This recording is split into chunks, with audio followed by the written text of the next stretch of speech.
Aqui é o professor Rafael Bizelli, treino concurso. Bom dia, boa tarde, boa noite.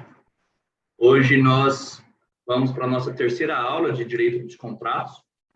Na primeira aula nós tratamos do princípio da autonomia privada. Na segunda aula nós trabalhamos bastante coisa sobre boa-fé objetiva e ficou faltando um tópico para a gente encerrar a boa-fé objetiva na aula passada, que é a partir do qual a gente inicia a aula de hoje.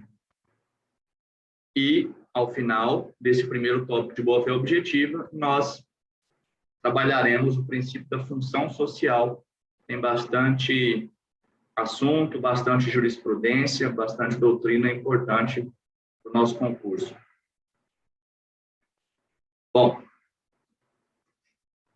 nós vimos na aula passada que a boa-fé objetiva, ela exerce três grandes funções no ordenamento jurídico.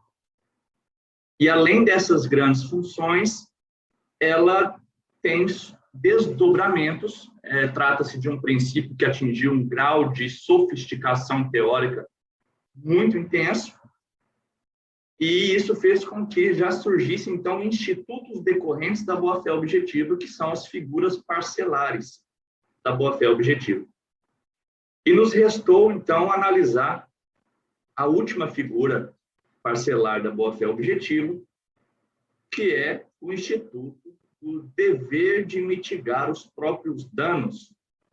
A expressão em inglês, o duty to mitigate the loss, o dever imposto ao credor de mitigar as suas próprias perdas.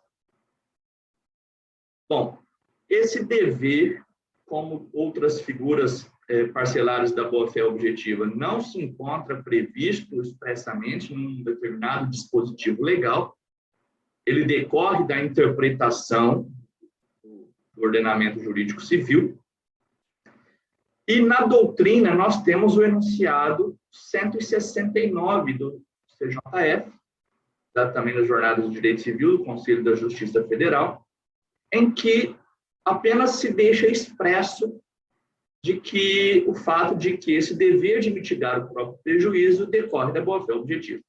A redação própria do enunciado 169 é: o princípio da boa-fé objetiva deve levar o credor a evitar o agravamento do próprio prejuízo. Então, o princípio da boa-fé objetiva deve levar o credor a evitar o agravamento do próprio prejuízo. Então, nós temos aqui um dever daquele titular do crédito de evitar o agravamento do seu prejuízo. Isso por quê? Porque, ao evitar o agravamento do próprio prejuízo, o credor está também evitando o agravamento da situação do devedor. Significa, então, que o credor ele deve adotar medidas céleres, medidas adequadas para colaborar com o devedor, para evitar que o dano global não seja agravado. Então, ele decorre de um dever de colaboração. O dever de mitigar os próprios danos, ele decorre de um dever de colaboração entre as partes da obrigação, as partes do contrato. Vamos lembrar o conceito de obrigação complexa aqui, direito das obrigações que nós trabalhamos. Não existe somente os deveres, o dever principal e o direito principal da obrigação. Existem os deveres anexos. O credor não tem somente o direito de receber, e o devedor não tem somente o dever de pagar. O credor ele deve colaborar para um resultado ótimo da obrigação. Ele deve colaborar para que o devedor também consiga realizar a sua prestação da melhor maneira possível, da maneira menos custosa possível. Então, o credor ele tem um dever de colaborar além do seu direito de receber. Um exemplo clássico de dever de mitigação dos próprios prejuízos diz respeito às ações de cobrança ou mesmo execução de título extrajudicial, quando o credor, de forma consciente, deixa para ajuizar a ação no último dia do prazo prescricional, para que até esse momento ele angarie o maior juros possível. Juros, a correção. Então, o credor ele tem uma possibilidade de cobrar logo, de cobrar imediatamente, mas numa análise econômica, ele prefere deixar para o último dia do prazo para que o valor total do seu crédito aumente em decorrência dos juros de correção monetária. Isso agrava o prejuízo dele, porque ele está demorando a receber, e agrava a situação do devedor, que será lá na frente compelido a pagar um valor mais alto. Isso poderia ser muito visualizado nos casos de alienação fiduciária em garantia de bens imóveis também. De bens móveis, perdão. O banco tem ciência de que o devedor não irá pagar as próximas parcelas, porque já está com um em atraso, mas deixa para cobrar no último momento para fazer render a sua dívida com juros e correção. Bom, a doutrina majoritária, doutrina civilista majoritária, ela entende que existe sim esse dever decorrente da boa-fé objetiva. Mas o STJ, aí nesse recurso especial 1.201.672 de 2017, ele não acatou a teoria para os contratos bancários. O STJ, ele rejeitou a teoria no caso concreto, alegando que o simples fato de a ação de cobrança ter demorado a ser proposta não significa violação da boa-fé objetiva. Então, para o STJ, o simples fato da ação de cobrança ter demorado a ser proposta não significa violação da boa-fé objetiva. O STJ exige que haja algum outro elemento que demonstre que a instituição financeira, no caso concreto, criou no devedor uma expectativa de que a dívida não seria cobrada, ou que seria cobrado a menor. Então, o simples fato de a ação de cobrança ter sido proposta no último momento do prazo prescricional não significa, para o STJ, violação da boa-fé objetiva. O STJ exige que haja algum outro elemento demonstrando que isso tenha sido uma conduta deliberada de agravar o prejuízo. Então, na doutrina, dever de mitigar os próprios prejuízos, nós temos o enunciado 169 do CJF, e na jurisprudência, o caso paradigmático é esse do STJ, que não acatou a teoria para os contratos bancários. A gente encerra aqui, então, o tratamento da boa-fé objetiva e passamos ao estudo do princípio da função social dos contratos, junto com as suas intercorrências legislativas, doutrinárias e jurisprudenciais, importantes para a prova de concurso. Bom, pessoal, para a gente entender o que seja a função social dos contratos, é interessante que nós compreendamos, inicialmente, o contexto da função social dos contratos. Por que se passa a trabalhar a função social dos contratos? Nós vimos na primeira aula o princípio da autonomia da vontade, né? O indivíduo livre e consciente realiza o seu negócio jurídico, o seu contrato, e mais ninguém tem a ver com isso. A sociedade não tem a ver com esse contrato não tem a ver com a sociedade. É um individualismo jurídico muito exacerbado. O contexto da função social dos contratos é justamente essa passagem do individualismo jurídico para o solidarismo jurídico, que vai ganhar força no final do século XIX e se destaca, se ganha raízes mesmo nos ordenamentos na primeira metade do século XX. Primeira metade do século XX, com os contratos de massa, massificação jurídica, etc. Bom, então, nessa passagem do individualismo jurídico, em que o principal valor a ser protegido era a liberdade individual, passagem do individualismo para o solidarismo jurídico, há uma mudança de concepção filosófica e jurídica de que, olha, aquele sujeito de direitos que era visto como um indivíduo, aqui na crítica, na palavra do marxismo jurídico, do indivíduo em si mesmado, né? Um indivíduo que vive para si, em si mesmo, sem relações, sem preocupações com a comunidade, a passagem desse indivíduo em si mesmado, desse átomo social, para a compreensão de que ele é só mais um dos integrantes do sistema social. E, enquanto integrante de um sistema social, a sua ação importa para os demais. As ações dos demais importam para si. Então, passa-se a se compreender que nessa sociedade, isso vem um pouco a sociologia do Cain, do organicismo sociológico, mas passa a se compreender para o direito dos contratos que, olha, os contratos individuais, os contratos particulares entre duas pessoas podem dizer respeito a toda uma sociedade.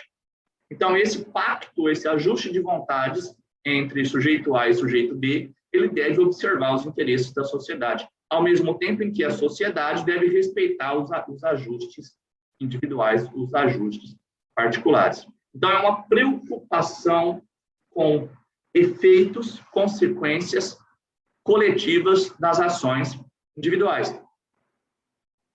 O princípio da função social dos contratos, então, ele contém a seguinte ideia: olha, direitos contratuais não podem causar influência negativa no meio social ou sobre terceiros determinados.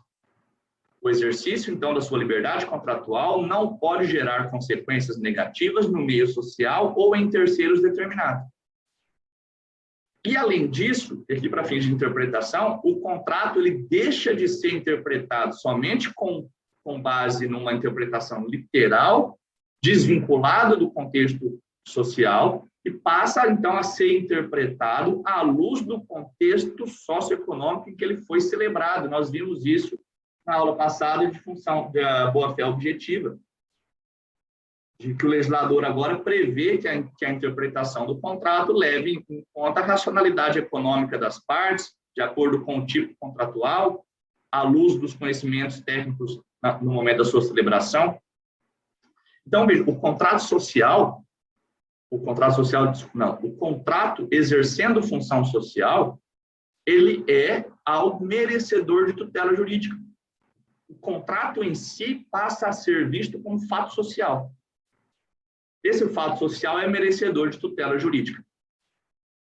Então, a liberdade individual, a liberdade contratual individual não pode gerar efeitos negativos em terceiros, e o contrato passa a ser visto como um fato social, ele mesmo como merecedor de tutela jurídica.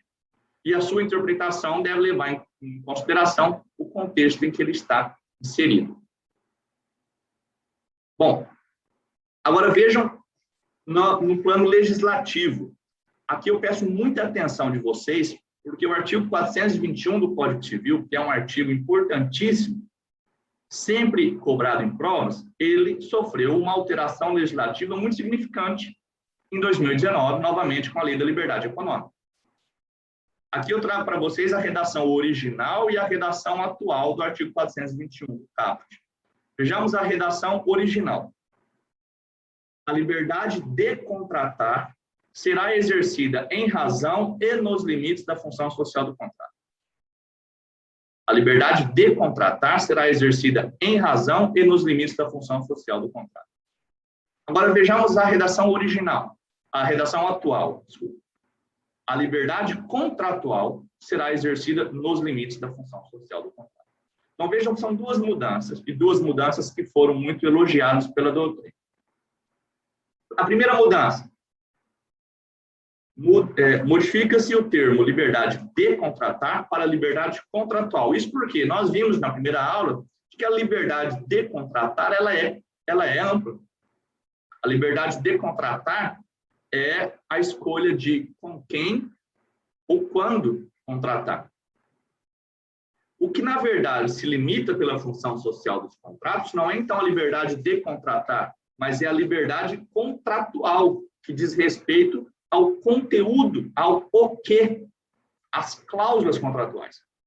Então, é o conteúdo do contrato que é limitado pelo princípio da função social. Então, aqui foi uma mudança técnica bastante elogiada. A liberdade de contratar mudou para a liberdade contratual. E isso tem grande chance de ser cobrado nas próximas provas, principalmente em concursos que tradicionalmente cobram mais letra de lei. E a segunda mudança, ainda no caput do artigo 421, diz respeito à exclusão do termo em razão. Então, a liberdade contratual será exercida nos limites da função social do contrato, não mais em razão. E isso também foi uma mudança elogiada pela doutrina, porque, de fato, a liberdade contratual, ela tem razão de ser na liberdade individual, na vontade do sujeito em contratar. A razão da liberdade contratual, então, é a vontade individual, não é a função social do contrato. A função social do contrato é limite à sua liberdade. A razão de ser do contrato é a sua liberdade.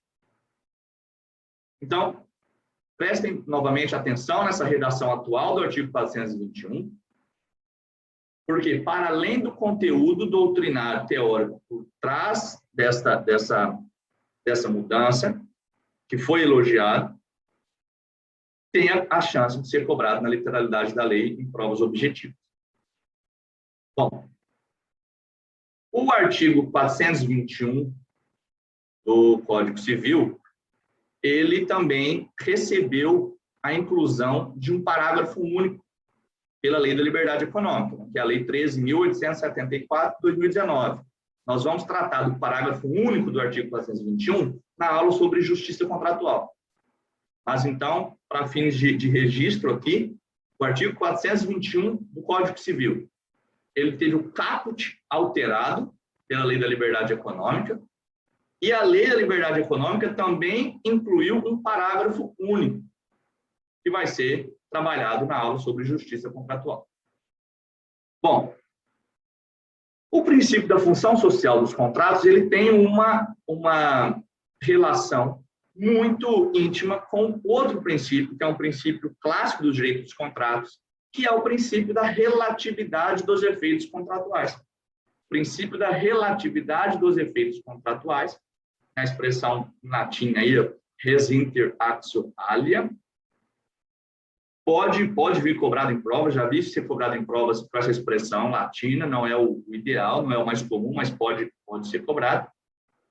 Então, qual é a relação do princípio da função social com o princípio da relatividade dos efeitos? Vamos lá, o que seja a relatividade dos efeitos contratuais? Pessoal, relatividade dos efeitos contratuais significa que, em regra, o contrato só pode gerar efeitos, direitos e deveres perante as próprias partes contratantes. Em regra, o contrato só diz respeito às partes contratantes, só gera efeitos, direitos e deveres entre as partes contratantes. Por quê? Porque a razão de ser do contrato é a vontade, não é? E somente essas partes contratantes é que manifestaram vontade para a existência e validade desse contrato.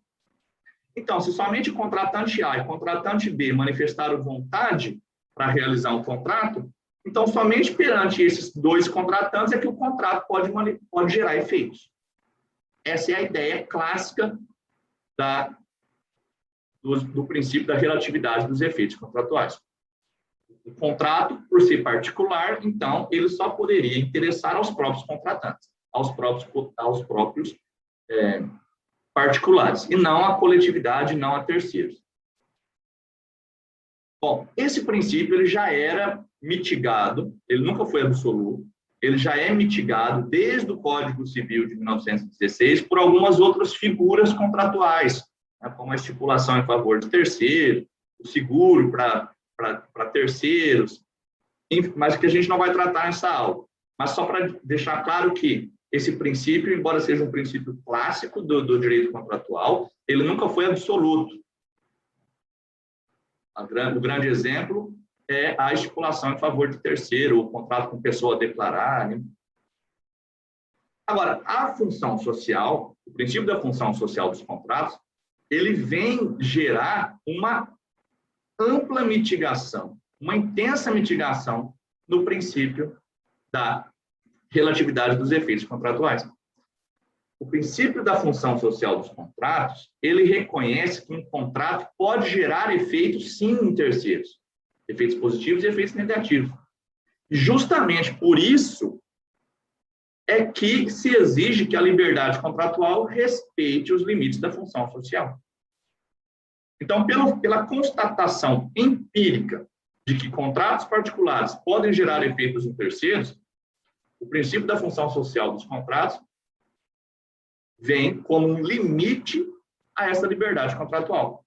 Agora, ele também é proteção. O princípio da função social dos contratos, ele limita e protege a autonomia contratual. Por quê?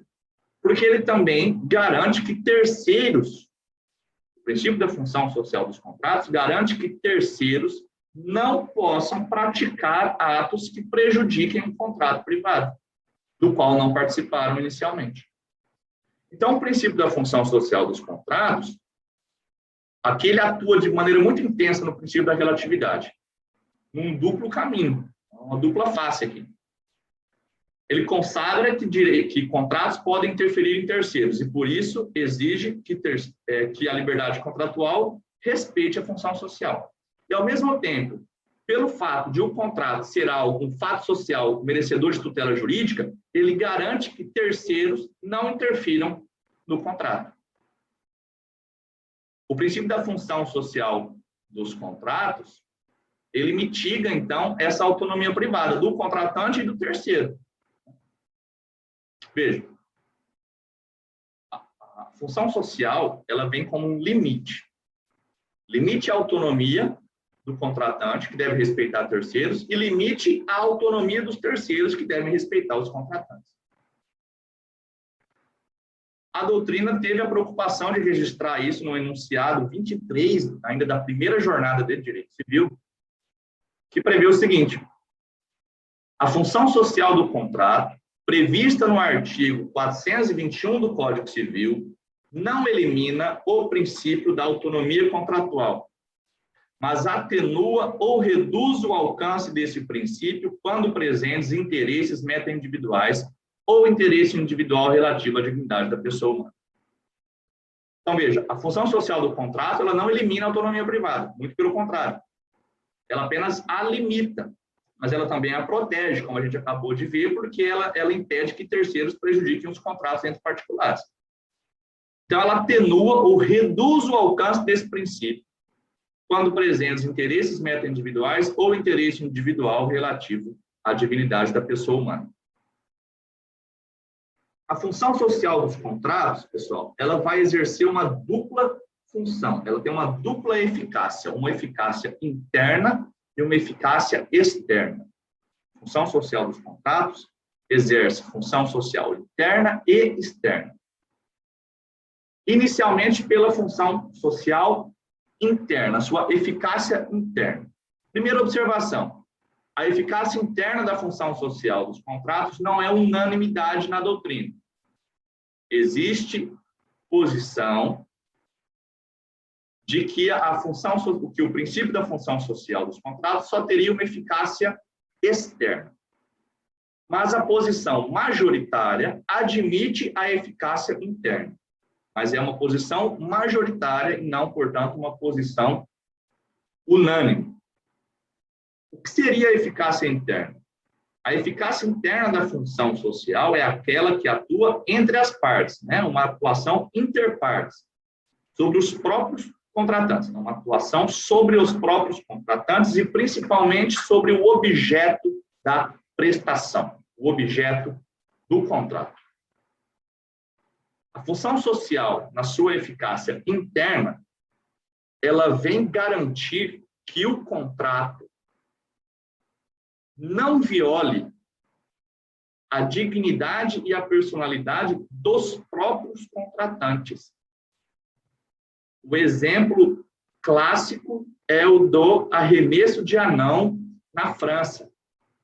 Creio que, se não todos, a maioria de vocês já ouviu falar desse caso, em que o direito francês julgou inválido esse contrato por violar a função social, justamente porque violava a dignidade do contratante.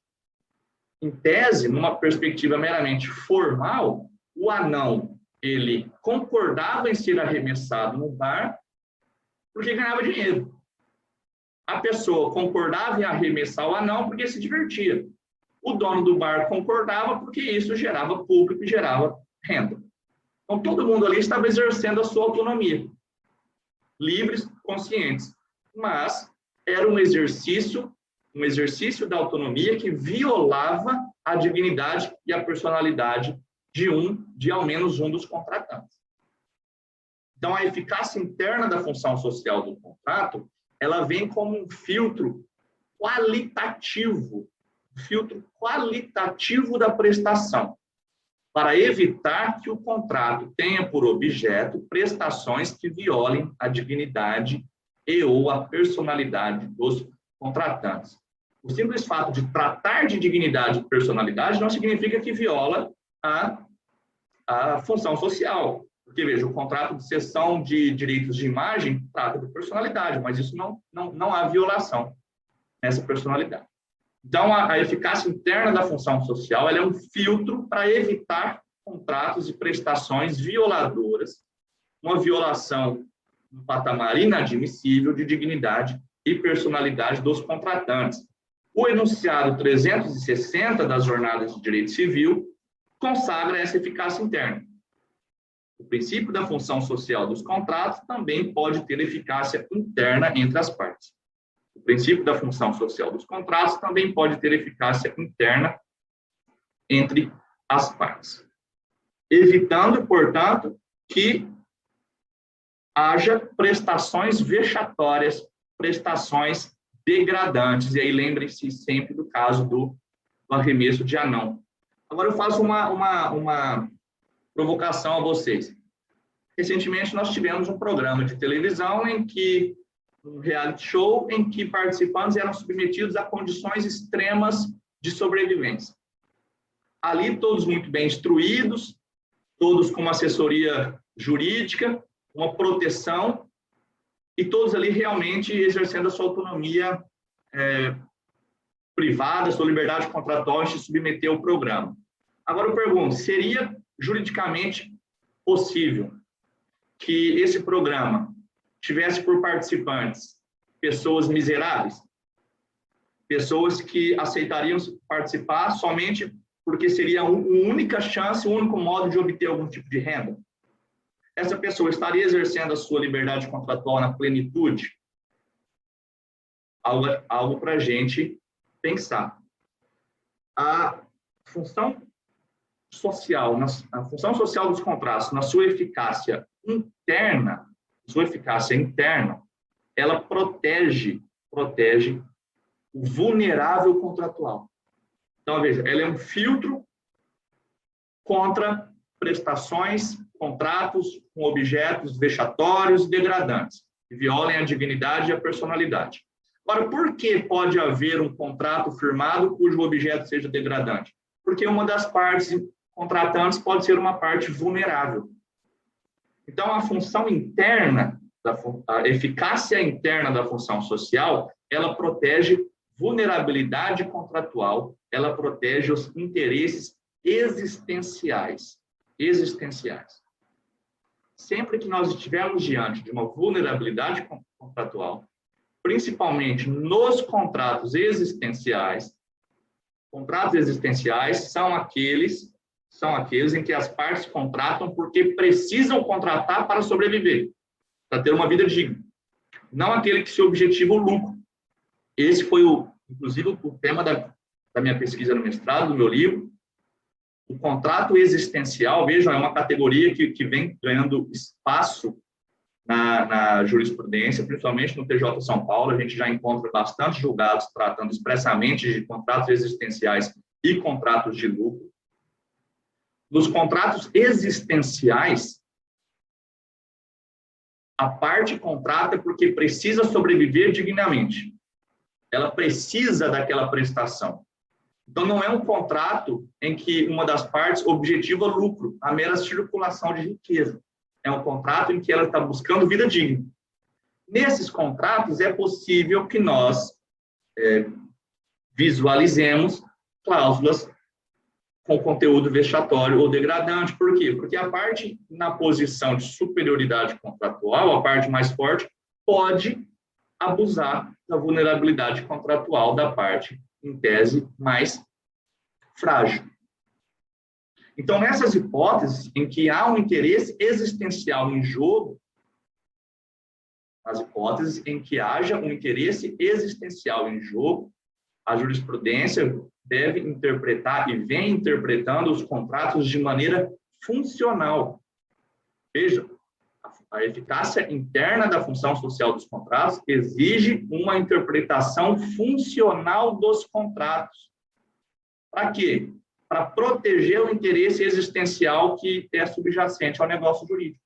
Porque esse interesse existencial de buscar moradia, buscar energia elétrica, buscar alimentação, buscar saúde, buscar transporte, esses interesses existenciais é que são a verdadeira causa do contrato, não a busca pelo lucro, não mera circulação de riquezas. Então, nesses casos em que há interesse existencial subjacente ao negócio jurídico, a interpretação contratual ela vem sendo funcional, de modo a preservar o verdadeiro motivo do contrato, que não é a simples autonomia contratual, é a necessidade. E a pessoa que contrata por necessidade, ela se encontra numa posição de vulnerabilidade contratual. Vamos encerrar esse primeiro bloco e voltamos no segundo com alguns exemplos jurisprudenciais, informativos recentes do STJ que vão tangenciar esse tema.